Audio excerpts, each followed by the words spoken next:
அன்புள்ள ஜெம் தொலைக்காட்சி நேயர்களே வணக்கம். இன்று 12/5/2024 சித்திரை மாதம் 29ஆம் தேதி ஞாயிற்றுக்கிழமை. பஞ்சமி திதி பின்னிரவு 2:04 வரை, பின்பு வளர்பிறை சஷ்டி. திருவாதிரை நட்சத்திரம் பகல் 10:26 வரை, பின்பு புனர்பூச நட்சத்திரம். நாள் முழுவதும் சித்த யோகம். ராகு காலம் மாலை 4:30 முதல் 6 மணி வரை. யமகண்டம் பகல் 12 மணி முதல் 1:30 வரை. சுப உரைகள் காலை 7 மணி முதல் 9 மணி வரை, பகல் 11 மணி முதல் 12 மணி வரை, மதியம் 2 மணி முதல் 4 மணி வரை, மாலை 6 மணி முதல் 7 மணி வரை, இரவு 9 மணி முதல் 11 மணி வரை. இனி இன்றைய கிரக அமைப்பு. மேஷராசியில் சூரியன், சுக்கிரன், புதன். ரிஷபராசியில் குரு, மிதுன ராசியில் சந்திரன், கன்னி ராசியில் கேது, கும்பராசியில் சனி, மீன ராசியில் செவ்வாய், ராகு.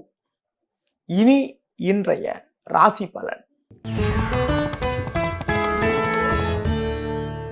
மேஷ ராசி நேயர்களே, உங்கள் ராசிக்கு 2இல் குரு, 3இல் சந்திரன் சஞ்சரிப்பதால் நீங்கள் நினைத்ததெல்லாம் நடக்கும்.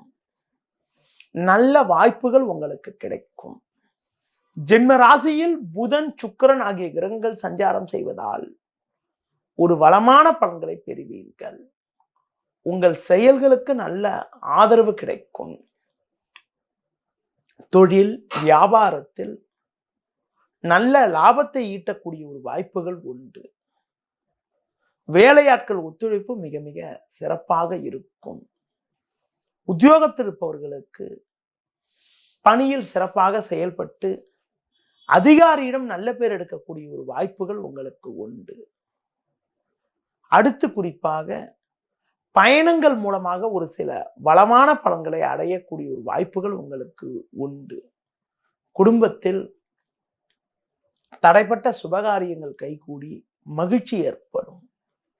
இன்றைய நாளில் ஒரு வளமான பலன்களை நீங்கள் அடைவதற்கு முருகக் கடவுளை வழிபாடு செய்வது மிக மிக நல்லது. ரிஷபராசி, உங்கள் ராசிக்கு 2இல் சந்திரன், 12இல் சூரியன், சுக்கிரன், புதன் போன்ற கிரகங்கள் சஞ்சாரம் செய்வதால் எந்த ஒரு விஷயத்திலும் யோசித்து செயல்பட வேண்டும். விளையாட்டுத்தனமாக நீங்கள் பேசுவீர்கள், அதனால் அதனை தப்பாக எடுத்துக்கொள்வார்கள் மற்றவர்கள். பேச்சில் சற்று பொறுமையோடு இருக்க வேண்டும். வயது மூத்தவர்களிடம் வீண் வாக்குவாதங்கள் செய்யாமல் இருப்பது நல்லது. பண வரவில் ஒரு ஏற்ற இறக்கமான நிலை இருக்கும் என்பதால் கொடுக்கல் வாங்கல் விஷயத்தில் சற்று கவனத்தோடு இருப்பது, ஆடம்பர செலவுகளை குறைத்துக் கொள்வது நல்லது. நீங்கள் நினைப்பது ஒன்று, நடப்பது ஒன்றாக இருக்கும். எந்த விஷயத்திலும் சிக்கனத்தோடு செயல்பட வேண்டும். தொழில் வியாபாரத்தில் சிந்தித்து செயல்பட்டால் வீண் பிரச்சனைகளை தவிர்க்க முடியும். உத்தியோகத்தில் இருப்பவர்கள் உங்களுக்கு ஒதுக்கப்பட்ட பணியில் மட்டும் நீங்கள் சற்று கவனத்தோடும் நிதானத்தோடும் இருப்பது, உணவு விஷயத்தில் சற்று கட்டுப்பாடோடு இருப்பது மிக மிக நல்லது. இன்றைய நாளில் குறிப்பாக வெளியூர் பயணங்களை தள்ளி வைப்பது, தவிர்ப்பது மிக மிக நல்லது. வளமான பலன்களை நீங்கள் பெறுவதற்கு சிவன் ஸ்தலங்களுக்கு சென்றுவது மிக மிக நல்லது. மிதுன ராசி நேயர்களே, ஜென்ம ராசியில் சந்திரன், லாபஸ்தானமான 11ஆம் வீட்டில் சூரியன், சுக்கிரன், புதன் போன்ற கிரகங்கள் சஞ்சாரம் செய்வதால் நீங்கள் எந்த ஒரு காரியத்தில் ஈடுபட்டாலும் அதில் ஒரு வளமான பலன்களை அடையக்கூடிய ஒரு வாய்ப்புகள் உங்களுக்கு உண்டு. பண வரவுகள் மிக மிக தாராளமாக இருக்கும். பிறருக்கு தந்த வாக்குறுதிகளை எளிதில் நிறைவேற்றக்கூடிய ஒரு பலம் உங்களுக்கு உண்டு. தொழில் வியாபாரத்தில் உங்கள் பொருட்களுக்கு நல்ல விலை கிடைப்பதால் லாபகரமான பலன்களை ஈட்டக்கூடிய ஒரு வாய்ப்புகள் உங்களுக்கு உண்டு. பிறருக்கு கொடுத்த வாக்குறுதிகளை எளிதில் நிறைவேற்றக்கூடிய ஒரு பலம் உண்டாகும். எதிர்ப்புகள் இருந்தாலும் எதையும் சமாளிப்பீர்கள். உங்கள் பேச்சு திறமையால் பல்வேறு அனுகூலமான பலன்களை அடையக்கூடிய ஒரு வாய்ப்புகள் உங்களுக்கு உண்டு. செவ்வாய் ராகு 10ஆம் வீட்டில் இருப்பதால் இருக்கக்கூடிய இடத்தில் உங்களுடைய மதிப்பும் மரியாதையும் அதிகரிக்கும். புதிய பொருட்களை வாங்கக்கூடிய ஒரு அதிர்ஷ்டங்கள் உண்டு. குடும்பத்தில் கணவன் மனைவி இடையே அந்யோன்யம் மிக மிக சிறப்பாக இருக்கும். பிள்ளைகள் வழியில் ஒரு சில சாதகமான பலன்களை அடையக்கூடிய ஒரு வாய்ப்புகள் உங்களுக்கு உண்டு. மேலும் வளமான பலன்களை நீங்கள் பெறுவதற்கு விநாயகர் வழிபாடு மேற்கொள்வது மிக மிக நல்லது. கடக ராசி நேயர்களே, ராசிக்கு அதிபதியான சந்திரன் 12ஆம் வீட்டில் சஞ்சாரம் செய்வதால் எதிலும் சற்று சிந்தித்து செயல்படுவது நல்லது. குரு பகவான் லாபஸ்தானத்தில் சஞ்சாரம் செய்வதால் பண வரவுகள் சாதகமாக இருக்கும் என்றாலும் கொடுக்கல் வாங்கல் விஷயத்தில் மிகவும் சிக்கனத்தோடு இருப்பது நல்லது. பிறருக்கு தந்த வாக்குறுதிகளை எளிதில் நிறைவேற்றக்கூடிய ஒரு பலம் உண்டாகும். உங்கள் ராசிக்கு தொழில் ஸ்தானமான 10ஆம் வீட்டில் சூரியன், புதன், சுக்கிரன் போன்ற கிரகங்கள் சஞ்சாரம் செய்வது ஒரு சிறப்பான அமைப்பாகும். இருக்கக்கூடிய இடத்தில் உங்களுடைய மதிப்பும் மரியாதையும் அதிகரிக்கும். உடன் பேசுபவர்கள் உங்களுக்கு உறுதுணையாக இருக்கக்கூடிய ஒரு வாய்ப்புகள் உண்டு. கொடுக்கல் வாங்கல் விஷயத்தில் சற்று சிக்கனத்தோடு இருந்தால் இருக்கக்கூடிய பிரச்சனைகளை சமாளிக்க முடியும்.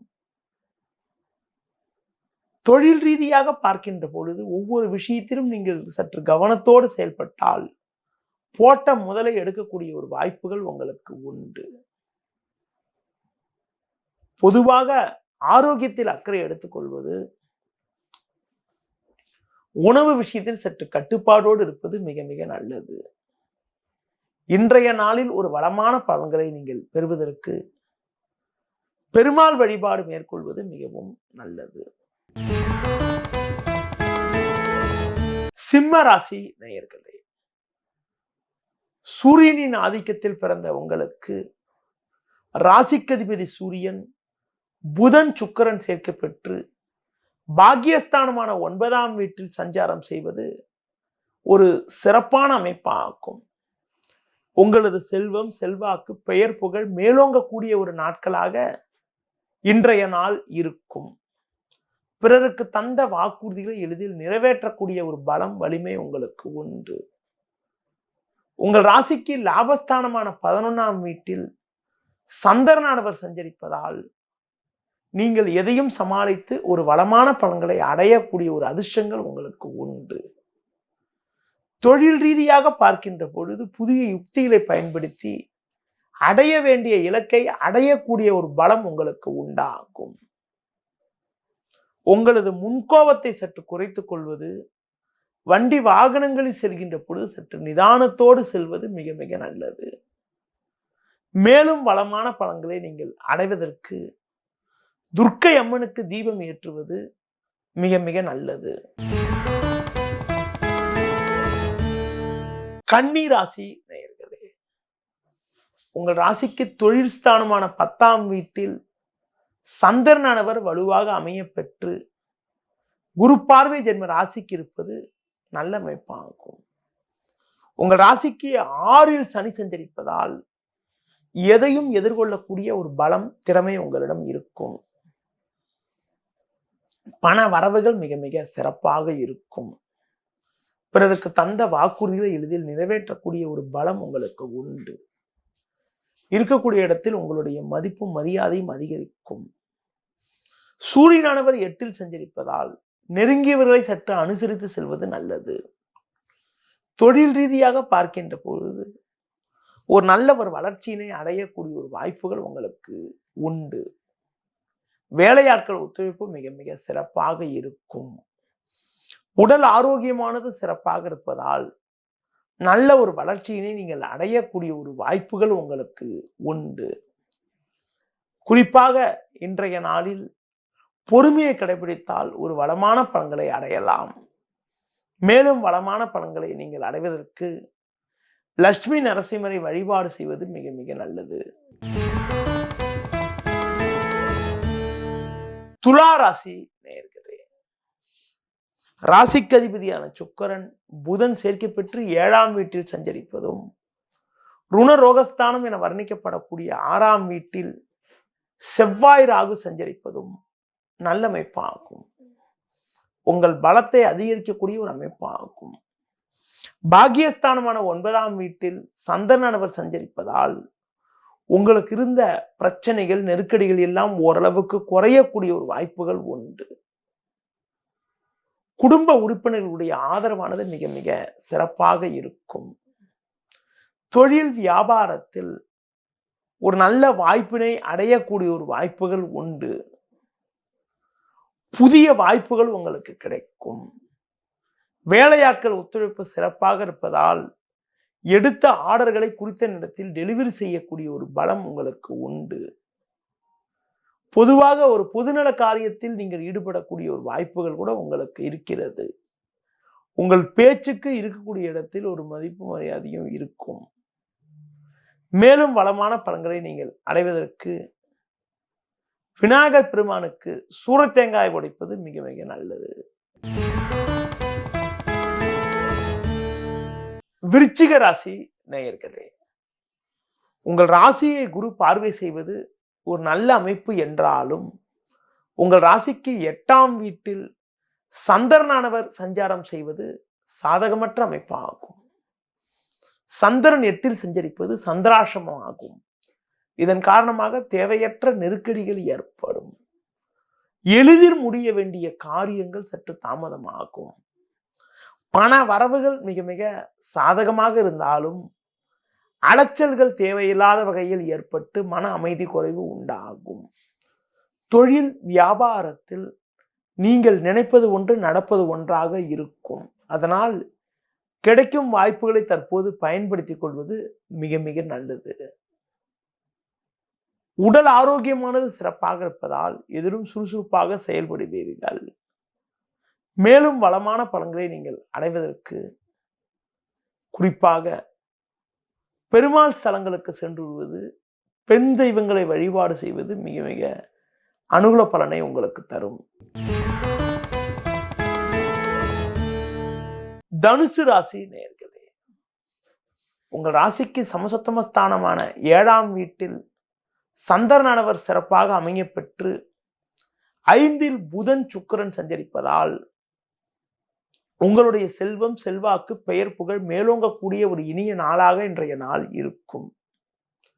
எடுத்த காரியத்தை குறித்த நேரத்தில் செய்து முடிக்கக்கூடிய ஒரு வாய்ப்புகள் உங்களுக்கு உண்டு.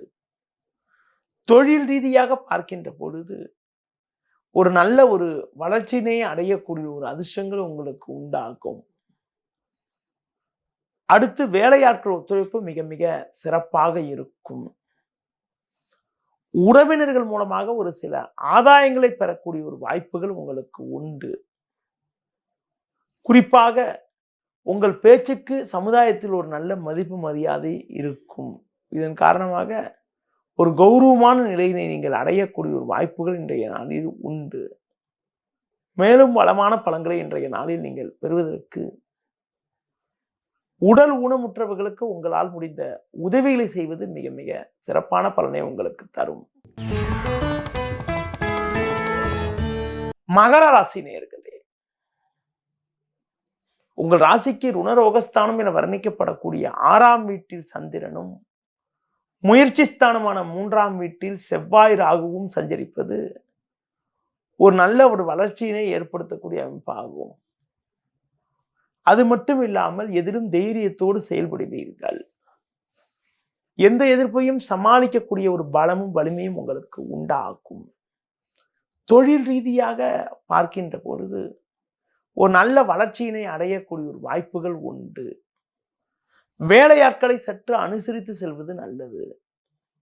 குடும்ப உறுப்பினர்களிடம் சற்று பேசுகின்ற பொழுது வீண் வாக்குவாதங்கள் செய்யாமல் பேச்சில் சற்று பொறுமையோடு இருந்து மற்றவர்களை அனுசரித்து செல்வது மிக மிக நல்லது. மேலும் வளமான பலன்களை இன்றைய நாளில் நீங்கள் அடைவதற்கு ஆஞ்சநேய வழிபாடு மேற்கொள்வது மிக மிக நல்லது. கும்பராசி நேயர்களே, ஜென்ம ராசியில் சனி 2ல் செவ்வாய் ராகு சஞ்சரிப்பதால் பேச்சை குறைப்பது நல்லது. குறிப்பாக உங்களது முன்கோபத்தை குறைத்து கொண்டால் ஒரு வளமான பலன்களை நீங்கள் அடைய முடியும். எந்த எதிர்ப்பு இருந்தாலும் அதை சமாளிக்கக்கூடிய அளவுக்கு உங்களுக்கு ஒரு தைரியம் இருக்கும். உறவினர்களுடைய ஆதரவானது மிக மிக நன்றாக இருக்கும். ஆரோக்கியம் சிறப்பாக இருப்பதால் எதிலும் சுறுசுறுப்பாக செயல்படுவீர்கள். பேச்சில் மட்டும் சற்று பொறுமையோடு நிதானத்தோடு இருப்பது, முன்கோபத்தை சற்று குறைத்துக் கொள்வது நல்லது. ஒரு பெரிய மனிதர்களுடைய ஆதரவு உங்களுக்கு சிறப்பாக இருப்பதால் ஒரு சில ஆதாயங்கள் உங்களுக்கு கிடைக்கக்கூடிய ஒரு வாய்ப்புகள் இன்றைய நாளில் உங்களுக்கு இருக்கும்.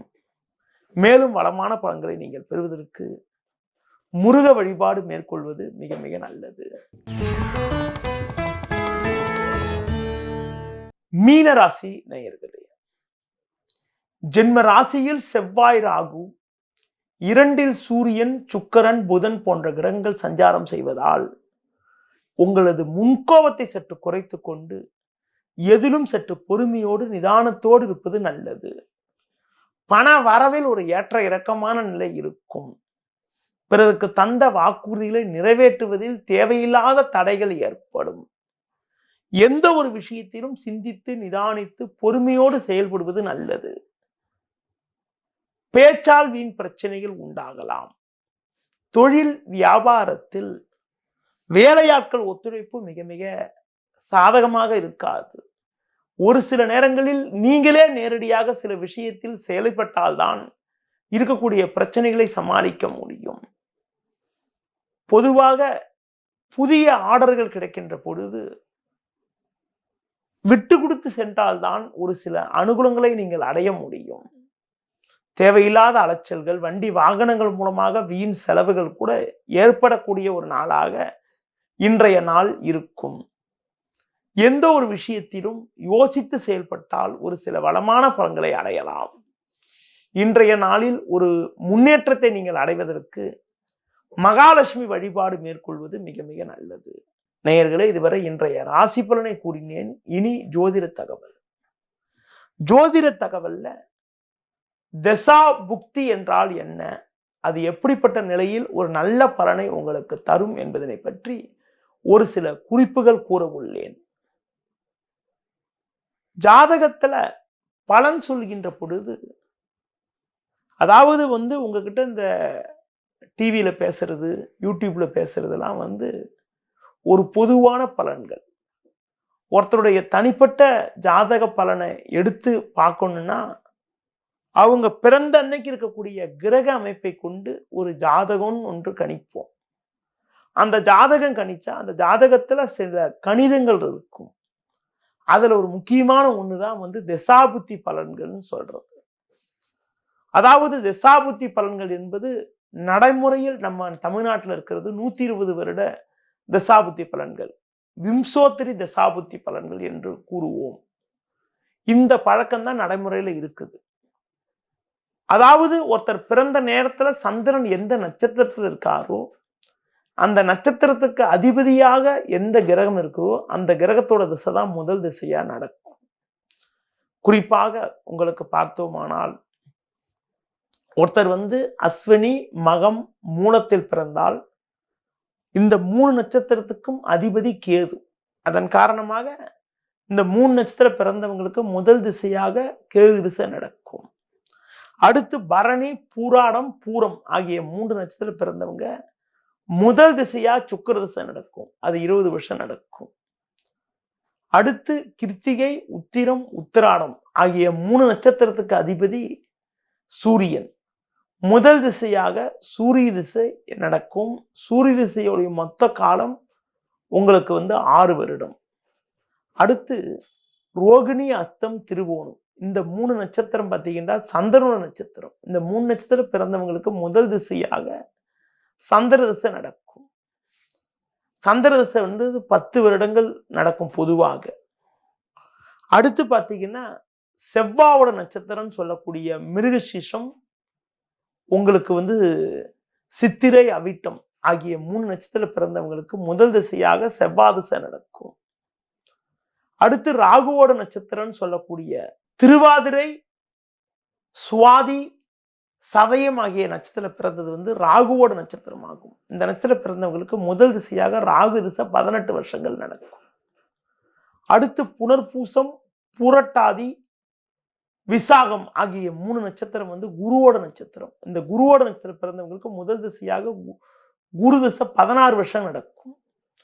அடுத்து சனியோட நட்சத்திரம் சொல்லக்கூடிய பூசம், அனுஷம், உத்திரட்டாதி ஆகிய நட்சத்திரம் பிறந்தவங்களுக்கு முதல் திசையாக 19 வருடங்கள் நடக்கும்.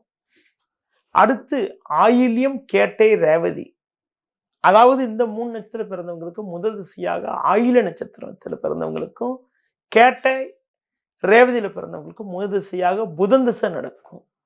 அந்த புதன் திசை என்பது 17 வருட காலங்கள் நடக்கும். ஒருத்தர் எந்த நட்சத்திரம் பிறந்தால் என்ன திசை நடக்கும் என்பதனை பற்றி கூறினேன்.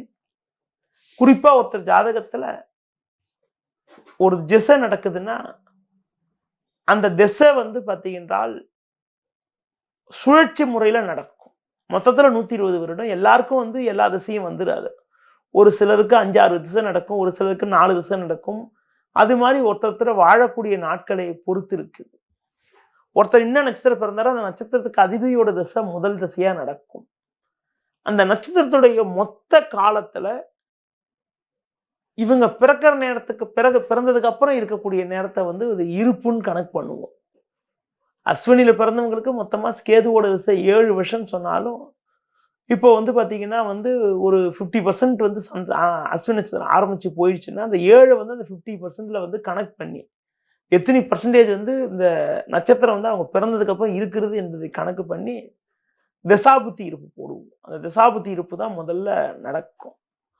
குறிப்பா ஒருத்தர் வந்து 24 மணி நேரத்துல ஒரு நட்சத்திரம் இருக்கும். 24 மணி நேரத்துல வந்து அந்த நட்சத்திரம் ஆரம்பிச்சு கிட்டத்தட்ட ஒரு 18 மணி நேரம் 17 மணி நேரம் போயிடுச்சுன்னா மீதி வந்து 7-8 மணி நேரம் இருக்குன்னா அந்த 7-8 மணி நேரத்துக்கான ஒரு ரேஷியோல வந்து திசாபுத்தி இருப்பை வந்து கணக்கு போடுவோம். குறிப்பா வந்து இப்போ கேது திசையில ஒரு குறிப்பிட்ட காலம் போயிடுச்சுன்னா மீதி வந்து ஒரு 1.5 வருஷம் இருக்குது, 2 வருஷம் இருக்குன்னா அதுதான் இருப்புன்னு வச்சிருப்போம். அதுக்கடுத்து கேதுவுக்கு அடுத்து சுக்கிரன் நடக்கும், சுக்கிரனுக்கு அடுத்து சூரியன் நடக்கும், சூரியனுக்கு அப்புறம் சந்திரன், அதுக்கடுத்து செவ்வாய், அதுக்கடுத்து ராகு, அடுத்து வந்து குரு, சனி, புதன், கேது. இதுதான் சுழற்சி முறையில் நடக்கிறது. இந்த சுழற்சி முறை நடக்கின்ற பொழுது ஒருத்தர் பிறந்த லக்னத்திற்கு எந்த ஒரு கிரகம் வந்து நட்பு கிரகமா இருக்குதோ அந்த கிரகத்தோட திசை நடந்தா நல்ல ஒரு சிறப்பான பலன்கள் கிடைக்கும். ஒரு லக்னத்திற்கு அந்த கிரகம் அந்த நட்சத்திரத்துக்கு அதிபதி, அதாவது அந்த எந்த திசை நடக்குது திசைக்கு அதிபதியான கிரகம் எதுவோ அந்த கிரகம் ஜாதகருடைய பிறந்த நேரத்துல ராசி கட்டத்துல எந்த இடத்துல இருக்காருன்னு பார்க்கணும். ஒரு நல்ல இடத்துல இருந்து சுபர் கிரக பார்வையோடு இருந்தால் அந்த திசை வந்து ரொம்ப ரொம்ப நல்ல பலனை கொடுக்கும். அடுத்து பார்த்தீங்க என்றால் ஒருத்தருக்கு என்ன திசை முதல் திசையா நடக்குதோ அந்த திசையில வந்து ஃபர்ஸ்ட் திசையா அது சுழற்சி முறையில நடக்குங்க. சுழற்சி முறையில வந்து முதல் திசை கேது திசை, அடுத்து சுக்கிரன், அடுத்து சூரியன், சந்திரன், செவ்வாய், ராகு, குரு, சனி, புதன் என்ற கணக்குல நடக்குங்க. ஒரு ஜாதகத்துல லக்ன கட்டம்னு ஒண்ணு போடுவோம். அந்த லக்ன கட்டத்திற்கு எந்த திசை நடக்குதோ, இப்போ ஒருத்தருக்கு குரு திசை நடக்குதுன்னா லக்னத்திலிருந்து அந்த கிரகம் வந்து எந்த கட்டத்துல இருக்குன்னு பார்ப்போம். அது நல்ல கட்டமா, லக்னத்துக்கு சாதகமான இடமா, அந்த கிரகம் அமைஞ்ச நிலை என்ன, அந்த கிரகம் ஆட்சி உச்சம் பெற்றிருக்கா நீச்சம் பெற்றிருக்கான்னா பார்த்து பலன் சொல்லுவோம். ஒரு ஜாதகத்துல ஒரு கிரகம் வந்து லக்ன பாவத்திற்கு கேந்திரஸ்தானம் சொல்லக்கூடிய 1-4-7-10 இருந்தாலும், திரிகோணஸ்தானம் சொல்லக்கூடிய 1-5-9 இருந்தாலும், தன லாபஸ்தானம் சொல்லக்கூடிய 2-11 இருந்தாலும் அந்த கிரகம் என்பது கண்டிப்பா ஒரு நல்ல பலனை தரும். அது போல மறைவு ஸ்தானம் சொல்லக்கூடியது 3-6-8-12 இருந்தாலும் சுபகிரகங்களுக்கு 3-6 இருந்தா நல்ல பலனை தரும். பாவகிரகங்கள் வந்து அதாவது சுபகிரகங்கள் வந்து உங்களுக்கு வந்து பார்த்தீங்கன்றால் உங்களுக்கு வந்து 8-12 இருந்தால் கெடு பலனை தரும். பாவகிரகங்கள் வந்து 3, 6ல இருந்தா நல்ல பலனை தரும். பொதுவா 3, 6 உபஜயஸ்தானத்துல பாவகிரகம் இருந்தா நல்ல பலனை தரும். இப்படி பார்க்கின்ற பொழுது ஒரு கிரகம் அமைஞ்ச இடம் வந்து நல்ல இடமா இருந்து நட்பு கிரக வீடா இருந்தால் நல்ல ஒரு வளமான பலன்களை உங்களுக்கு தரும். இந்த தசாபுத்தி பலன் என்பது ஒரு பெரிய விஷயம். அதுல சில குறிப்புகள் இன்னைக்கு உங்ககிட்ட சொல்லியிருக்கேன். நாளைய நிகழ்ச்சியில பாருங்க. நாளைய நிகழ்ச்சியில வந்து எந்த திசை யோகத்தை தரும், எந்த கிரகம் நல்ல பலனை தரும், எப்படிப்பட்ட அமைப்பு இருந்தா ஒரு சில கிரகங்கள் நல்ல பலனை தராது என்பதனை பற்றி தசாபுத்தி பலன்களுடைய தொடர்ச்சியை பற்றி நாளைக்கு பேசுறேன். தொடர்ந்து நிகழ்ச்சியை பாருங்கள். நன்றி, வணக்கம்.